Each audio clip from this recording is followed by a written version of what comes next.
August 24th, 1975. That was a magical day in my life. I had just turned 8, and I had just spent the entire summer doing all the things that a young boy found interesting.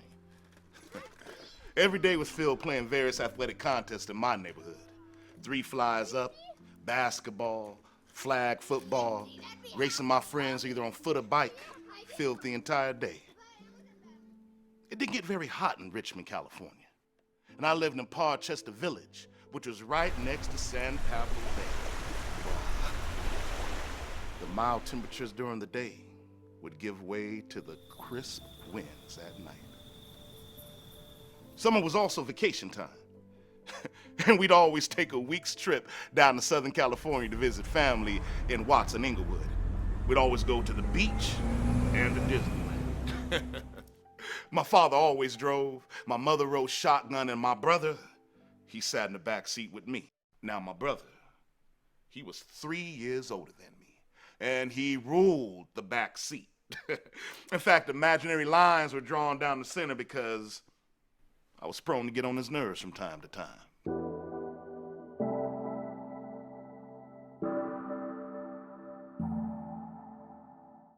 Once, he had fallen asleep, and I found this old French fry under the front seat. So I picked it up, put it near the corner of his mouth, and instinctively, he gobbled it up.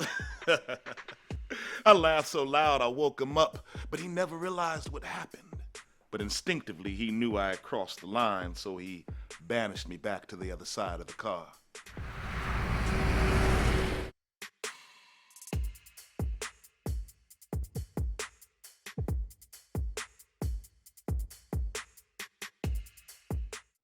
I never knew that August 24th, 1975 would change my life. My primary focus was gearing up for another spectacular season of kickball at Bayview Elementary School. I was a star in kickball, usually the first pick, and I was in the 2nd grade. My 3rd grade season was going to be historic. There were 2 playgrounds at Bayview Elementary, one for grades 1 through 3, and a larger one for grades 4 through 6. I had kicked 8 round-the-world home runs in the 2nd grade, and these were true home runs, where the ball cleared the right field fence of the kickball blacktop in the small yard. Now, Joey Mazzaro, he held the record of 12 in one school year. My focus was to smash that record and place my name in the annals of kickball history. It was within my reach.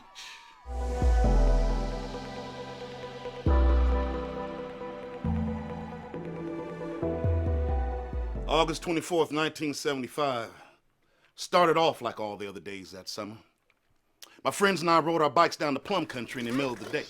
Plum Country was a patch of fruit trees in the middle of Point Pinole Park, which was adjacent to Parchester Village where I grew up. Now, the Atlas Powder Company, they manufactured gunpowder, were originally located a few miles within the regional park.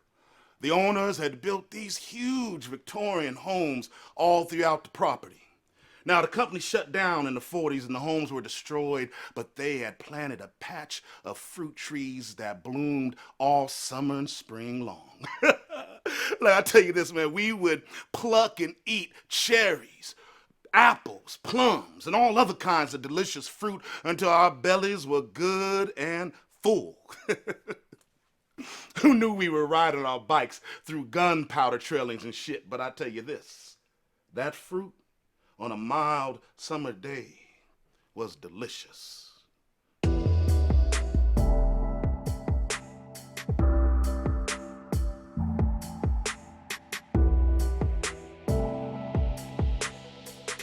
Like I said, that day started like others. I knew my parents were going out that evening. They belonged to a group called the Searchers, which was a collective of people from the Black Arkansas diaspora.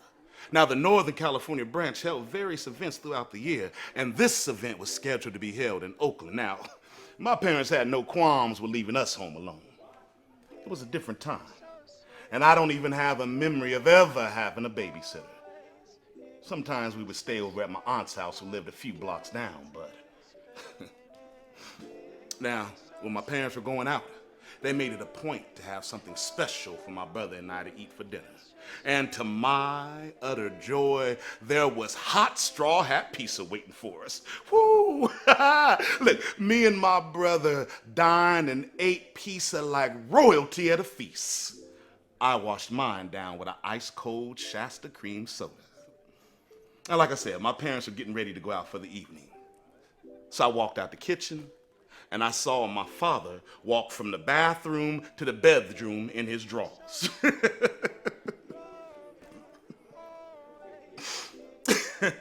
Now, we didn't have any sisters, so he didn't mind walking around like that. You know, my parents were very fashionable, both in dress and bearing. And my father picked out a dark brown suit with a yellow floral print shirt. Of course, it had those wide butterfly collars, typical of the era. And he was fond of Stacey Adams. And the brown two-tone pair of shoes that he picked out matched perfectly. Hell, I still wear Stacey Adams to this day. Look, that may have been the time he was dabbling with the one earring. All I know is that he would always take it out whenever we went to go see my old school grandmother.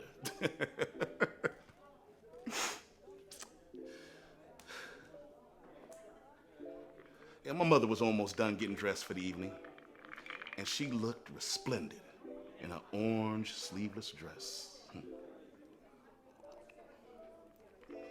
Rufus and Shaka Khan's "Tell Me Something Good" was playing on the radio, and she was sitting at her makeup mirror applying her makeup.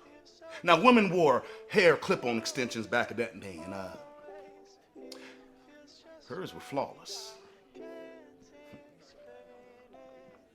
My mother was a very beautiful woman, and my friends would quite often remind me of just how lucky I was. So I walked up to her just to give her a hug, and she gave me a kiss on the head and shooed me on her way so she could finish applying her makeup. Technicolor blue eyeshadow. You know, the kind typically worn in the 70s. And she was an expert at applying it. My parents were a striking couple. We weren't rich by any means. But my father's job at the refinery kept a roof over our heads, clothes on our back, and a nice car in the driveway. The memory of them admiring themselves before going out that evening is still with me to this day.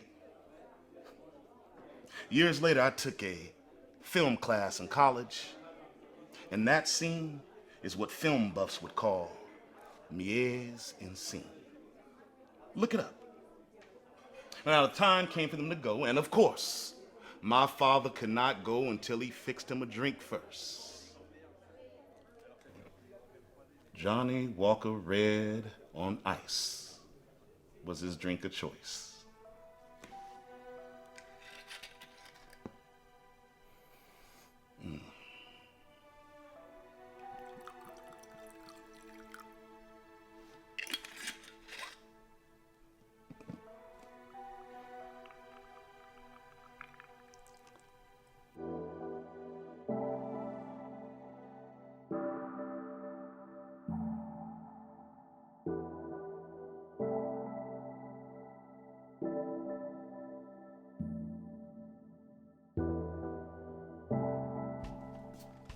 My mom hugged my brother and me, and then my father escorted her by the hand out to the candy apple red with white interior Cadillac Eldorado in the driveway.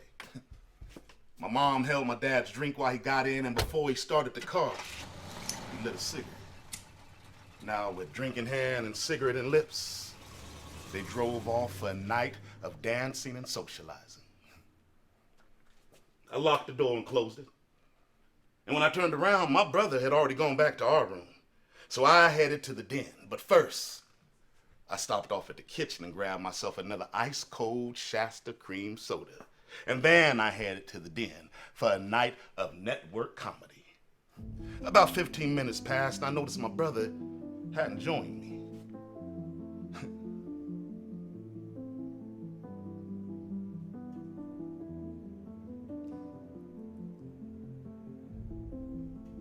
My brother and I, we had an unbreakable bond, even though I got on his nerves. He was my guide. He was my protector. He looked out for me. Another few minutes went by and I noticed he still wasn't there, so I went to go look for him. He wasn't in our bedroom. He wasn't in the kitchen either. So I walked back down the hallway and I noticed that my parents' bedroom door was closed. Now look, nothing gave me more pleasure than to rummage through my father's chifforobe. That's what he called his armoire when he was gone. He kept various colognes up top. I would play with watches, rings, keychains, anything that would catch a young 8-year-old boy's attention. I approached the door and opened it slightly. And what I saw took my breath away. What I saw left me with my mouth wide open. Sitting there at the same mirror that my mother had just got through using was my 11-year-old big brother. He turned around to face me, and to my surprise, he was fully made up in my mom's makeup. Foundation, eyeliner, lipstick, and the bluest eyeshadow in the world. I was silent. I didn't know what to say, which was hard for me. But I didn't have to say anything to understand the gravity of the situation. He was my brother, so I knew not to tease him, because he would have still kicked my ass in full makeup or not. I didn't understand what I was seeing. And he must have knew I was in a state of shock, because he calmly arose and walked towards me. And I'll be damned if he wasn't studying my mother, because his makeup was fabulous. Now that's a word that I learned later in life, but it fit this situation perfectly. You want to watch Sanford and Son? I asked him with a dry mouth. Sure, he said. We walked back down the hallway. He sat on the couch. I sat on the love seat. It was as if it was the most normal thing in the world.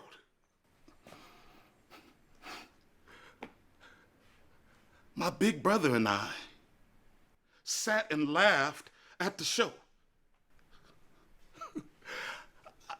I would take a glance at him every once in a while just to see if he was still made up, and he caught me a couple of times, but he didn't say anything. He knew that I would never betray what I was seeing. That's the kind of bond we had.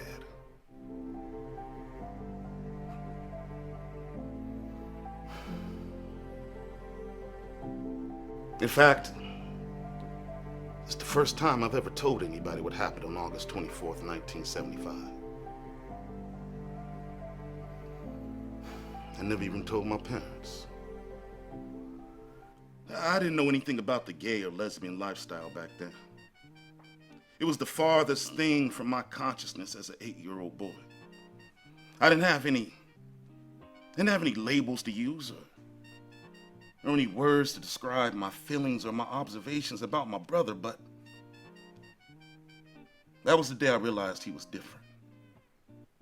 And my perspective of him changed. Not on any freak show connotation or anything like that. He was my brother. And hey, my brother was just as tough as any other kid in the neighborhood. In fact, most kids in the neighborhood stood out his way and tried to stay on his good side. Well, we watched TV for a little while longer, and he got up. And then he went back to my parents' bedroom. And when he came back, he was his normal self. Gone was the makeup and the hairpiece. We watched TV for a little while longer, and when it was time to go to bed, he actually made me go to bed because he was in charge. My brother didn't come out about being gay until 1988, long after we had left the house. Up until then, he lived what most would call a normal life. He ran track, broke bones playing football, and even took girls to the prom. Yeah, I would get the occasional, "Yo, what's up with your brother?"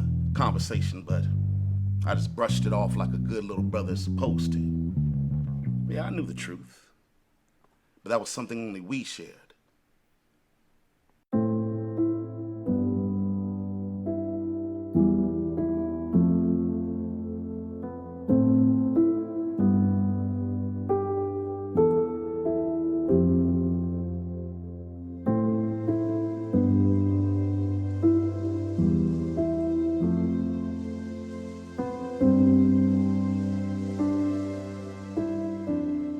Ravages of HIV and AIDS decimated young black men in the Bay Area during the late 80s and early 90s.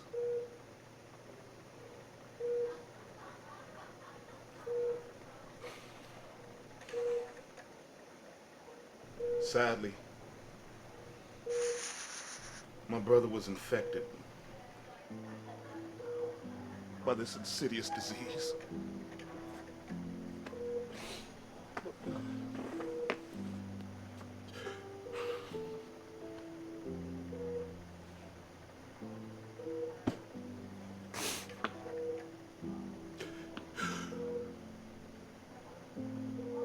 He died 2 days after the birth of my first daughter.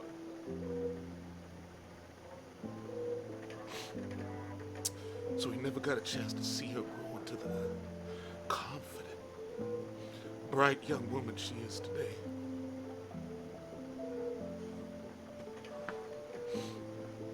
If it wasn't for my wife and my beautiful daughter, I would have spiraled when I lost her.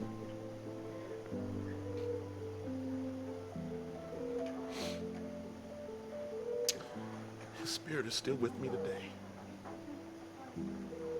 And I often think about all the wonderful and amazing times that we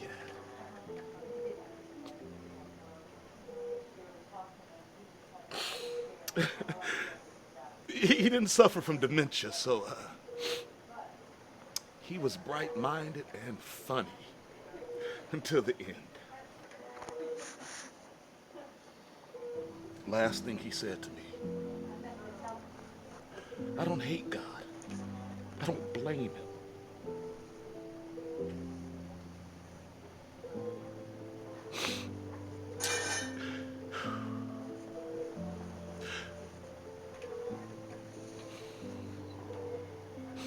He said this is his fate.